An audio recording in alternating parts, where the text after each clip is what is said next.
nous sommes en Gandanjika, où je suis venu participer à un colloque. Je préfère aujourd'hui causer avec mes deux filles qui sont à ma droite et à ma gauche. Elles vont se présenter. Mademoiselle, comment tu t'appelles? Moi, je m'appelle Bérénice Ngalola Chikoum. Mademoiselle, comment tu t'appelles? Moi, je m'appelle Céleste Moussa Chikoum. Vous avez l'air de vous ressembler. Qu'est-ce que cela signifie? Bon, parce que nous sommes des jumelles. Parmi tant de gens. Merci Vous beaucoup. pouvez soupçonner pourquoi je vous ai choisi. Bon, à mon avis, vous nous avez choisi parce que vous avez vu en nous quelque chose de bien, un peu qui n'est pas chez les autres. Tu as raison. J'ai vu que vous rayonnez. Merci beaucoup. Et vous avez un sourire. Quand on vous voit, on est content. Ça fait quelque chose. Ça me fait chaud au cœur. Qu'est-ce que tu fais dans la vie, toi? Moi, j'étudie. Je suis élève au Centre éducatif catholique La Robertana.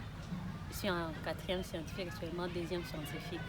Je suis élève au Centre éducatif catholique La Robertana.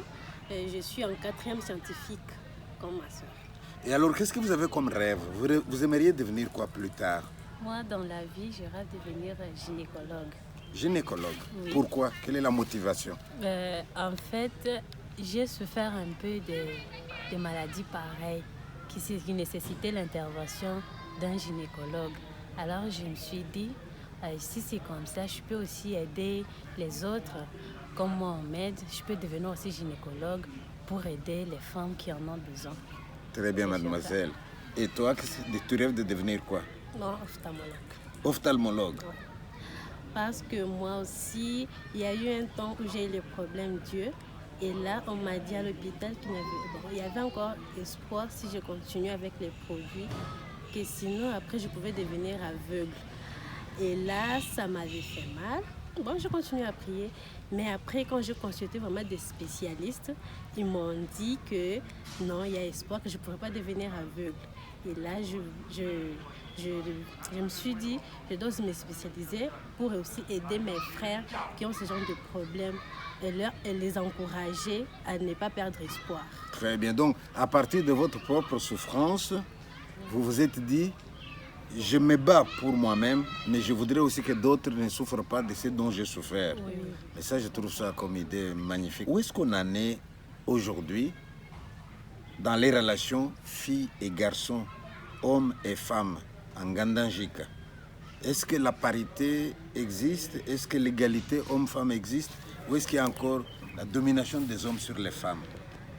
En fait, parler de parité, c'est est-ce que nous-mêmes femmes, nous comprenons ce que parité veut dire? C'est ça. Parité, c'est que nous devons travailler aussi comme les hommes travaillent. À l'école, nous devons nous battre aussi comme les garçons se battent. Parité, c'est pas un petit mot. Par exemple, ici, c'est le 8 mars. Le 8 mars, c'est quand parité joue en Gandanjika. Donc le 8 mars, la femme ne travaille plus, elle part dans ses affaires, c'est ce qu'elle appelle parité. Mais en fait, elle ne sait pas, quand on dit parité, elle doit se chercher, elle doit se débrouiller comme l'homme se débrouille. En classe, la fille doit aussi se battre comme un garçon se bat pour avoir pour réussir. Non, ça vraiment, on n'a pas encore compris ce qu'on appelle parité. Et en fait, les relations, on peut dire, l'homme est toujours supérieur. Il considère toujours que la fille ou la femme est toujours inférieure. Et puis aussi, quand on parle de parité, c'est que les filles doivent aller aussi à l'école comme les garçons y vont. Mais il y a d'autres pères qui ont déjà compris ça, mais aussi les autres qui n'ont pas encore compris. Qui privilégient les garçons que les filles. Et les filles. Et à cause de ça, nous-mêmes filles, on a déjà mis dans nos têtes que c'est pas important d'aller aux études. Après, j'aurai un mariage et mon mari va me voir s'occuper de moi et puis c'est fini. Donc, à force de nous minimiser, à force que les hommes nous minimisent, nous-mêmes nous déposons dans nos têtes que nous ne sommes rien. Oh là là. Oui. Et toi, mademoiselle, dis-moi un peu, l'éducation que tu as reçue et l'avenir comme tu le prévois, imagine que tu as un mari agressif, il te frappe. Pendant qu'il te frappe, qu'est-ce que l'éducation que tu as reçue te recommande d'avoir quelle attitude? L'éducation que j'ai réussi me recommande d'avoir vraiment, si j'ai un mari qui me frappe, moi, à mon tour, je dois chercher aussi à rendre justice. Parce que frapper une femme, c'est un viol. Mais pendant qu'il vous frappe, vous faites quoi? Bon, comme la culture de chez nous le dit, je ne peux rien faire. Je me laisse faire, mais après, je peux le traduire en justice. Parce que la loi ne recommande à aucun homme de frapper sa femme. Parce que comme l'homme, c'est comme aussi la femme est. Donc, on ne peut pas frapper. Alors, imaginez que vous êtes dans le mariage, vous êtes encore jeune, peut-être que vous n'y pensez pas encore, et qu'un jour votre mari arrive, il dit, tiens, moi j'ai envie de m'approcher de vous ce soir. Mais vous n'avez pas envie. La question que je vous pose, l'éducation qu'on vous a donnée, est-ce que vous avez le droit de refuser à votre mari le rapport sexuel? Donc, je ne peux pas accepter pour lui faire plaisir. Parce qu'après, moi, ça pourrait me créer des problèmes. Quel genre de problème? Peut-être, on peut causer des maladies. Oui. Il y aura des Par exemple, il vient de l'extérieur et il veut t'avoir. Or, à l'extérieur, il peut avoir été contaminé. Oui. Donc, si tu as des soupçons, c'est ton droit de dire non, je ne veux pas. Oui, le droit, parce que dans le mariage, on doit avoir la démocratie. Ah, vous êtes pour la démocratie dans le mariage. Oui. C'est-à-dire, l'un donne son point de vue et l'autre peut donner son point de vue aussi. C'est ça. Ah, mais très très bien. Oui. Mais alors, comment voyez-vous l'avenir d'Nganda Njika? L'avenir de Nganda-Njika, en fait, l'avenir de Nganda-Njika repose dans les mains de ses habitants. Si ces habitants, par exemple, on ne comprend pas encore quelle est l'utilité d'envoyer une fille à l'école, l'avenir, on n'a aucune chance. Parce que d'abord, les études, c'est tout ce que nous pouvons faire. D'abord, quand la personne étudie, c'est pour préparer son avenir. Mais si on privilégie juste les garçons et on dépose les filles à côté, mais parce qu'on peut trouver d'autres garçons qui ne sont pas intelligents, qui parfois on le privilégie comme ça et puis part jouer à l'école. Et la fille en a besoin, elle a besoin d'aller à l'école. Et si on les envoyait tous à l'école, on pouvait avoir au moins un bon résultat. Oui, donc l'avenir de Nganda-Njika repose dans les mains des jeunes et les jeunes doivent étudier. Est-ce qu'on peut dire que les jeunes ne doivent pas suivre comme des moutons la coutume? Il faut qu'ils s'adaptent un peu au monde moderne. Même si dans la famille ça se faisait comme ça, il faut réfléchir. S'il y a des choses qui ont évolué, en tenir compte et prendre des décisions différemment que nos ancêtres. Oui, ça va. On peut aussi, on doit suivre la coutume. Mais il y a aussi d'autres choses que la coutume nous exige qu'on ne peut pas faire. Exemple? Par exemple, comme dans le temps, on disait que la femme, lors de la dot, la femme ne doit pas être là pour la dot de sa fille.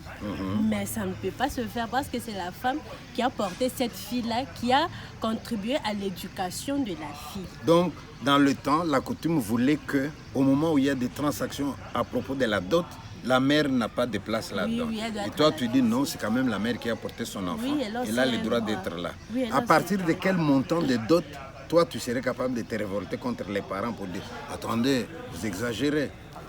La dot, c'est comme un signe généreux qu'un homme peut donner à la famille de la femme pour voir que la fille a de la valeur. Oui. Donc, la dot n'a pas de prix. Oui, la dot n'a pas de prix. Et puis, on ne devrait pas exiger le montant de la dot. Ce que l'homme a, c'est ce qu'il donne. Mais ce que l'homme peut donner le plus sûr, c'est de rendre ta fille heureuse. C'est ça une bonne dot que l'homme peut donner dans la famille de la fille. L'argent, le matériel, ça peut disparaître. Mais un parent qui a étudié, un parent qui a tous ces 5 sens, doit penser d'abord à la vie de sa fille.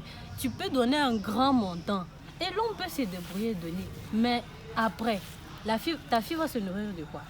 Parce qu'après, l'homme lui dira, j'ai tout donné chez vous.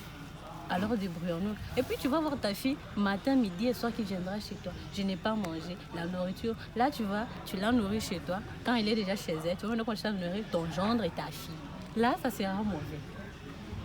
Nous avons des enfants comme vous qui sont en Europe. Est-ce que toi, tu peux dire un message pour les filles qui sont là-bas?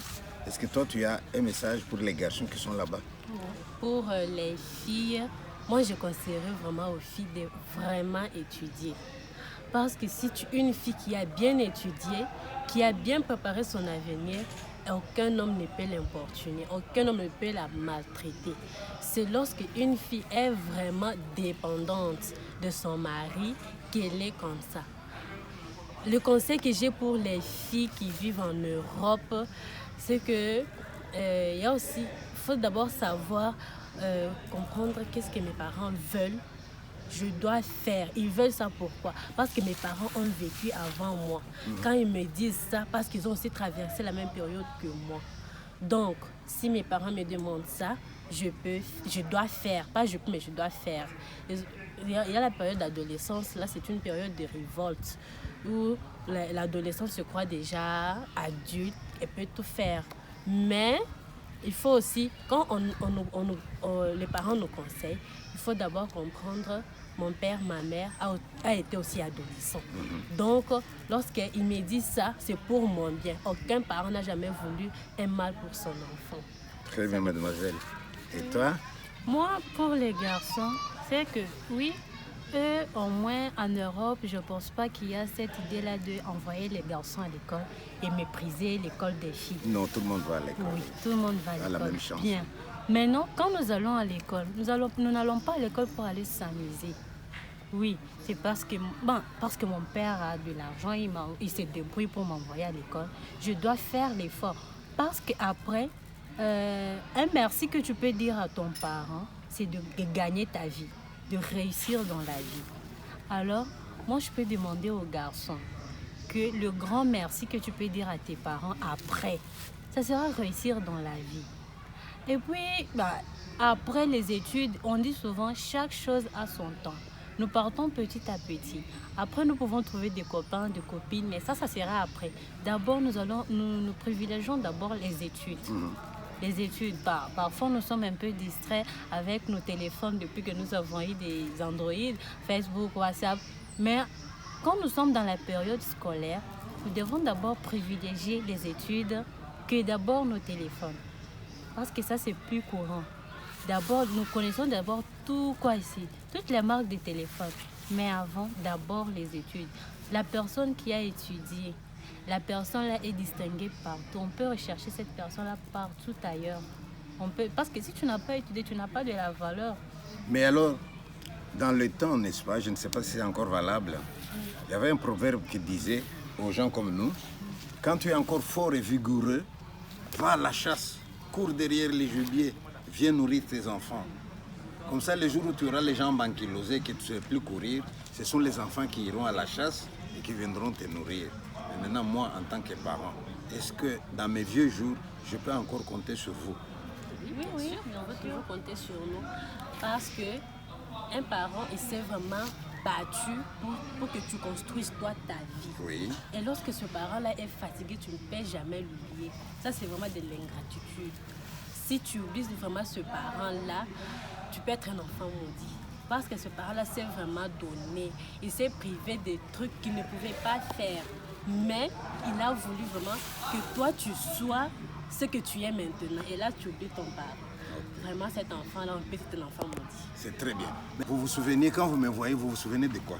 Ah oui, de votre blague, la fille de 15 ans. La fille de 15 qui ans. Qui voulait aller dormir chez son copain. Oui. Et vous lui avez posé la question, est-ce que chez vous, il n'y a pas de lit? Elle vous a répondu, bien sûr qu'il y a de lit. Et vous lui avez dit, et pourquoi tu vas aller dormir chez ton copain? Et il vous a répondu, juste une nuit chez mon copain, c'est pas grave. Et vous lui avez posé la question, est-ce que tu travailles bien à l'école? Et elle vous a répondu, on se débrouille. On se débrouille. Oui. Et pourquoi ça vous amuse? Est-ce que c'est des conversations qu'on peut avoir ici aussi avec son enfant? Non. Hein? Non, la mère, oui, mais pas un père. Voilà. Ah oui, pas un père. Vous préférez avoir tout ce qui est intime, vous préférez parler avec la maman? Non, c'est pas ça. En fait, le papa, lui, se réserve. Même parler au garçon, c'est un peu difficile pour lui. Et puis, on dit souvent que la maman n'a pas honte. Est-ce que vous pouvez nous chanter quelque chose? Toi, une chanson, elle, une chanson. Et là, on va clôturer. Que vous avez chanté? Non, une chanson du terroir, de chez nous. Comme ça, quelqu'un qui aurait quitté Nganda Njika, qui te voit et dit, oh, c'est de chez nous, là. Par exemple, si vous voulez, moi je peux commencer, comme ça vous encourage. Oui. Eh bien, ici en Nganda Njika, j'avais appris une chanson qu'on chante quand on a un bébé, hein, et puis les parents sont allés au champ et le bébé se met à pleurer. Maintenant, toi qui gardes le bébé, pour que le bébé puisse cesser de pleurer, alors tu commences à chanter. Batatu nebama muka nudimi pabwe pichia noya kadima kwampata kaseka yichi eumwana chia leka kudilachi monachi shichi echidichi kuminachi amuneka sukichi wa mamwe chiwanye. Et vous pourriez m'accompagner, hein? Batatu nebama muka nudimi pabwe pichia noya kadima kwampata kaseka yichi eumwana chia leka kudilachi monachi shichi echidichi kuminachi amuneka sukichi. Voilà, j'ai fait ma part. Maintenant, chacun d'entre vous. Une chanson, j'ai suivi, vous avez fait ça à la salle, là, le premier jour que vous avez parlé avec ceux qui viennent de venir. Ceux qui viennent de venir. C'était. Oui. Changa, changa, la la changa. Nyonyo compagne mwana nyawe. Changa, changa, la la changa. Mwana kikobanga kimbuye. Changa, changa, la la changa. Bella senza gagné. Changa, changa, la la changa. Mambo mbugu Kadini twanga. Changa, changa, la la changa. Pikadi wakambila bayeba. Changa, changa, la la changa. Ninyonyi kindeji wa mwana. Changa, changa, la la changa. Tusonga ntefutu mwasa. Changa, changa, la la changa. Kambila bwachenyi mwanetre. Changa, changa, la la changa. Nyonyi wetu kumpanyi mwana nyawe. Changa, changa, la la changa. Nyonyi wetu kikabanga kimbu yawe. Changa, changa, la la changa. Nyonyi wetu misasa ibabande. Changa, changa, la la changa. Nyonyi wetu mabela sansagane. Changa, changa, la la changa. Imba kukebuka musambutu. Chiambe yo yo iwe yo. Chiambe mwana wabanga. Chiamba mwana banga yo yo ye. Chiamba mwana banga. Chiambe yo yo iwe yo. Chiamba mwana banga. Chiamba mwana banga. Chiamba mwana banga.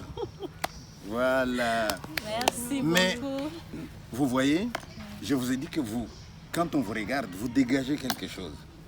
Et comme vous dégagez quelque chose, il n'est pas impossible que là où je vais aller, on me dise, mais monsieur, est-ce qu'on peut avoir l'adresse de... Est-ce qu'on peut avoir l'adresse de demoiselle? Comment je réagis? Elles sont au village. Non, on ne m'a pas demandé où est-ce qu'elles sont. On me dit, mais est-ce qu'on peut avoir un numéro de téléphone? Est-ce qu'on peut avoir un contact avec mademoiselle? Qu'est-ce que je réponds? Bon, vous, comme étant parent. J'ai dit oui. Oui, si vous dites oui, donc c'est une bonne chose. C'est une bonne personne. Parce que, vous dites oui. Parce que moi, en tant que parent, mon objectif est que vous sortiez de ma maison ici. Mais il n'est pas encore temps. D'accord, il n'est pas encore temps. D'accord, j'attendrai petit à petit. D'accord. Voilà, je vous remercie beaucoup. Merci beaucoup. Allez, au revoir. Merci. Allez, amis téléspectateurs, je suis content. Vous êtes contents, j'imagine. Vous avez vu la richesse qu'il y a dans nos terroirs. Donc s'il y a parmi vous des gens qui ont le complexe des citadins, qu'ils se détrompent, on a des cerveaux dans nos villages. La preuve, vous venez de la voir. Allez, à la prochaine. Ciao.